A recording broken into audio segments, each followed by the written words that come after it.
Em nosso estudo de hoje, a lição 6 do livro Pensamento e Vida tem por título Fé. Para encontrar o bem e assimilar-lhe a luz, não basta admitir-lhe a existência. É indispensável buscá-lo com perseverança e fervor. Ninguém pode duvidar da eletricidade, mas para que a lâmpada nos ilumine o aposento, recorremos a fios condutores que lhe transportem a força desde a aparelhagem da usina distante até o recesso da nossa casa. A fotografia é hoje fenômeno corriqueiro. Contudo, para que a imagem se fixe na execução do retrato, é preciso que a emulsão gelatinosa sensibilize a placa que a recebe.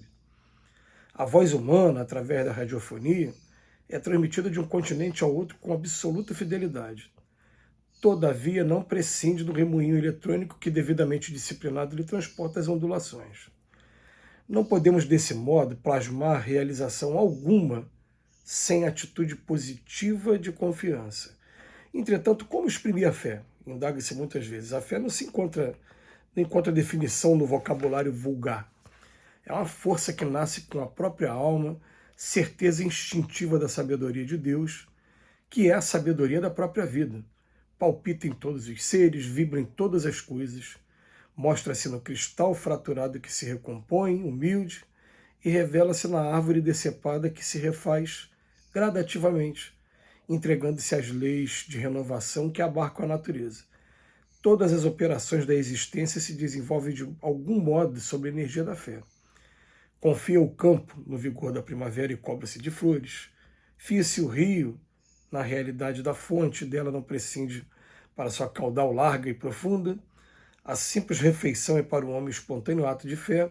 Alimentando-se, confia ele nas vísceras abdominais que não vê. Todo o êxito da experiência social resulta da fé que a comunidade empenha no respeito às determinações de ordem legal que lhe regem a vida. Utilizando-nos conscientemente de semelhante energia, é-nos possível suprimir longas curvas em nosso caminho de evolução. Para isso, seja qual for a nossa interpretação religiosa da ideia de Deus, é imprescindível acentuar em nós a confiança no bem para refletir-lhe a grandeza. Recordemos a lente e o sol. O astro do dia distribui equitativamente os recursos de que dispõe. Convergindo-lhe, porém, os raios com a lente comum, dele auferimos poder mais amplo. O bem eterno é a mesma luz para todos, mas concentrando-lhe a força em nós por intermédio de positiva segurança íntima, de certo com mais eficiência lhe retrataremos a glória. Busquemo-lo, pois, infatigavelmente, sem nos determos do mal.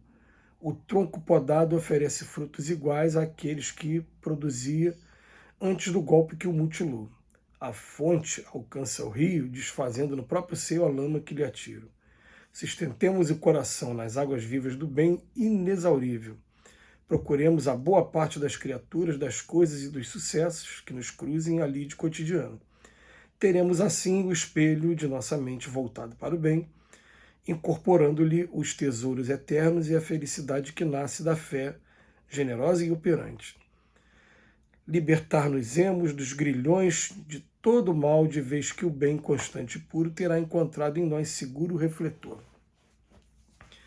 Bem, nós entraremos aqui numa questão, numa discussão até religiosa, até interessante, que alguns companheiros, eles pregam a justificação pela fé e se baseiam em Paulo de Tarso. E a gente, para começar a falar sobre a fé, a gente vai lembrar que foi o próprio Paulo de Tarso que, na primeira carta aos Coríntios, ele termina aquele texto que começa ainda que eu falasse a língua dos homens e a língua dos anjos, sem o amor, né, nada seria, aquele texto lindo. Ele termina falando assim, entre a fé, a esperança e o amor, o mais importante de todos, dos três, é o amor. Tá, então ele coloca assim, o amor, a caridade, a mesma palavra que foi traduzida para amor também serve para caridade. A única diferença de nome do amor para caridade é porque o amor, muita gente interpretou o amor como se fosse só o amor conjugal, entre homem e mulher, entre dois seres, quando na verdade quando fala caridade estende muito mais o conceito. E essa é a intenção de Paulo de Tarso. Então ele está falando que o amor, a caridade, é muito mais importante do que a fé. E o Paulo de Tarso, ou melhor, Tiago, lá na sua epístola, ele fala que fé sem obras é uma fé morta. Então, quando a gente recebe essa informação, a gente fica a meditar assim. E foi até uma reflexão que a gente recebeu de um amigo espiritual muito legal. Ele falou, tem pessoas que inegavelmente têm uma fé muito grande.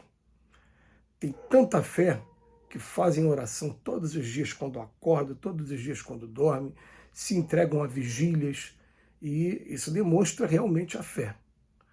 Mas por ainda não ter o amor e a caridade solidificado dentro do coração, através da sua fé, ele pede ardentemente a Deus que afaste uma determinada pessoa dele, né, que não quer ter contato com determinada pessoa. Quer dizer, ele se recusa, na verdade, a desenvolver a caridade, desenvolver a tolerância, o perdão 70 vezes 7 vezes, né, e alguns outros preceitos, o amar o inimigo. Ele se recusa a isso. Ele, pela fé, ele simplesmente pede ardentemente a Deus, a Jesus, que afaste aquele irmão que tem muito problema, aquela pessoa que no trabalho, simplesmente que afaste, né? E aí a gente começa a entender por que é que Paulo de Tarso diz que entre a fé, a esperança e o amor, a caridade, que a caridade ela está em primeiro lugar. E a gente hoje encontra o Emmanuel falando aqui para a gente que o bem ele deve ser buscado o tempo todo quando diz respeito à fé. Então, o bem eterno é a mesma luz para todos, mas concentrando-lhe a força em nós por intermédio de positiva segurança íntima, de certo, com mais eficiência, lhe retrataremos a glória.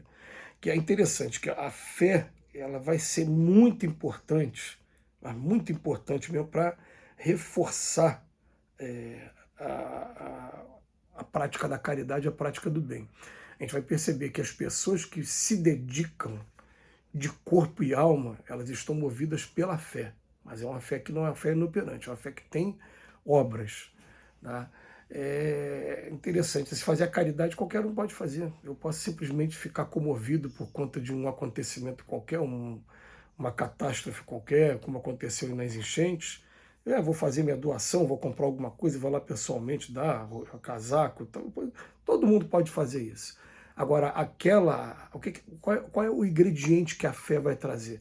A fé vai fazer com que aquela pessoa não seja só um eventual voluntário. Não, aquela pessoa vai realmente abraçar a vida dela mesmo, com esses preceitos da caridade, porque ela, através da fé, ela sabe que agora ela está representando de alguma maneira o Cristo aqui na Terra. Ela sabe que quando Cristo fala assim, quando fizeste isso a qualquer um dos meus pequeninos, né, quando está no hospital vai visitar a pessoa que está doente, vai no presídio visitar a pessoa que está cumprindo pena, quando fizer isso a qualquer um, é a mim que vocês estão fazendo. Então Jesus está colocando ali, de uma certa maneira, a caridade, o amor como principal movimento. E, gente, cá para nós, né, a gente consegue imaginar um Jesus que ele viesse só ensinar a fazer a oração e ter fé, mas ele não ia curar ninguém, as pessoas que procuraram, ele não ia deixar... Será que a gente consegue imaginar esse tipo de coisa? Então a fé, ela precisa da prática do bem para ela poder ter força. Não tem jeito, isso aí é uma coisa que a gente não tem para onde correr. A gente vai entender a justificação pela fé de uma outra maneira. A gente vai entendendo o seguinte, muitas pessoas estranhavam a mudança brusca que aconteceu com Paulo de Tarso, e falavam, mas o que aconteceu com Paulo para que ele ficasse desse jeito, se tornasse esse cristão fervoroso, mudasse de time, fosse desconfiado pelos seus pares, né? Vivesse momentos, 3 anos de deserto, então, de Paulo de Tarso foram bastante complicados. Mas por quê? Porque ele teve um contato pessoal com Cristo, ele ficou cego na estrada de Damasco. Ele chega um momento que ele até fala, Jesus me levou no terceiro céu. Eu fico imaginando, Jesus deve ter tirado do corpo, levado para um monte de lugar, e chega uma hora que ele fala, o que queres que eu faça? Entra na cidade, procura um senhor chamado Ananias, ele vai te ajudar. E começa toda aquelas missões, as 3 missões das viagens de Paulo. Que Jesus nos abençoe hoje e sempre.